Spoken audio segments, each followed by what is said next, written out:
God hears all our prayers. We pray, we ask, and yet sometimes our prayers seem to go unheard. What we have asked for ourselves or for others, is not fulfilled. We often have this experience. If the reason for which we have prayed was noble, such as intercessions for the health of a sick person, or for the end of a war, for instance, the non-fulfillment seems scandalous. For example, for wars. We are praying for wars to end, these wars in so many parts of the world. Think of Yemen, of Syria, countries that have been at war for years, for decades even. Countries ravaged by wars. We can pray, and they do not come to an end. But how can this be? Some even have stopped praying because they think their petition is not heard. But if God is Father, why does he not listen to us? He who assured us that he gives good things to his children who ask for them, why does he not respond to our requests? We have all experienced this. We have prayed and prayed for the illness of a dear friend, of a father, of a mother, and then they are gone despite all of our prayers.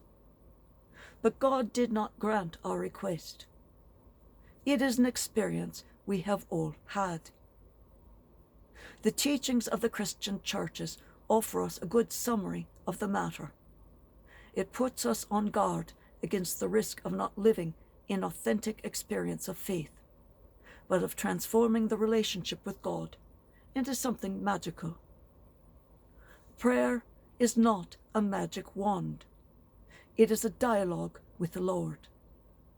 Indeed, when we pray, we can fall into the risk that it is not we who serve God, but we expect it to be he who serves us.